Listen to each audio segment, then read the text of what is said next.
I don't ever slow up, no I don't take shit. I got no love for the fakeness. If you wanna play tough and wanna hate this, I'll always show up. I don't ever slow up, no I don't take shit. I got no love for the fakeness. If you wanna play tough and wanna hate this, I'll always show up and make a statement. I don't ever slow up, no I don't take shit. I got no love for the fakeness. If you wanna play tough and wanna hate this, I'll always show up and make a statement. Everything.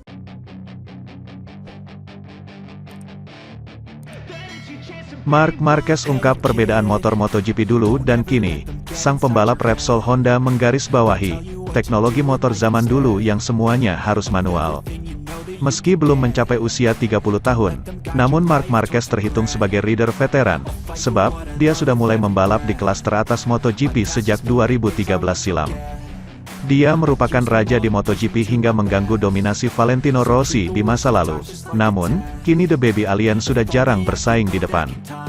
Menurutnya, teknologi pada motor MotoGP kini mulai berkembang pesat, terutama dengan teknologi pengubah tinggi serta perangkat aerodinamika yang menghiasi fairing motor. Marquez pun menyebut bahwa sekarang MotoGP sudah berubah. Hal itu terasa ketika dirinya harus menemukan torsi maksimal yang ada sebelumnya, hanya dapat diraih menggunakan gigi teratas transmisi. Sebelumnya, semua bekerja secara manual. Dahulu, pembalap hanya harus mengganti transmisi ke gigi keempat, kelima dan keenam untuk melaju, kata Marquez dikutip Crash, Rabu, tanggal 23 November tahun 2022. Lebih lanjut, Marquez mengungkap bahwa torsi puncak motor sudah bisa dirasa sejak gigi ketiga. Hal ini dimungkinkan oleh berbagai perangkat modern yang kini menempel di motor MotoGP. Sekarang, dengan perangkat pengubah tinggi dan aerodinamika, torsi motor bisa dimaksimalkan di gigi ketiga. Hal itu bahkan bisa dilakukan dengan gigi kedua di beberapa lintasan tertentu, ujarnya. Sebelumnya, kami harus bermain dengan posisi tubuh serta rem belakang untuk mengendalikan motor.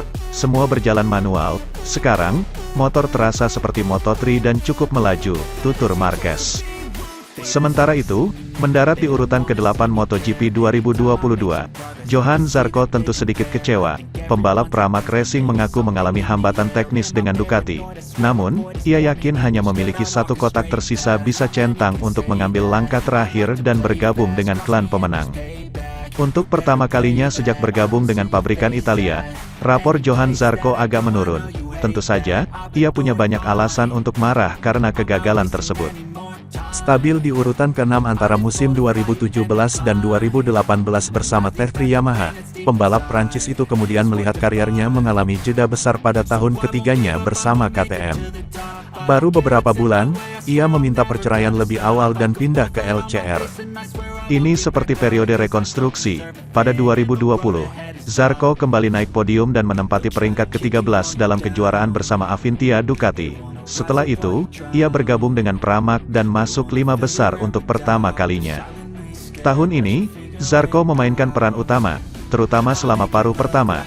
Hasilnya secara keseluruhan tetap sangat dekat dengan MotoGP 2021, karena ia hanya mencetak 7 poin lebih sedikit dan memperoleh jumlah podium yang sama, 4. Dalam hal hasil murni, itu kurang bagus.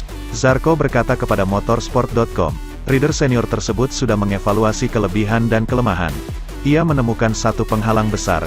Pada saat yang sama, saya kecewa menghadapi perasaan sama yang tidak ingin datang ketika memasuki tikungan, yang mencegah saya mengemudikan motor seperti keinginan.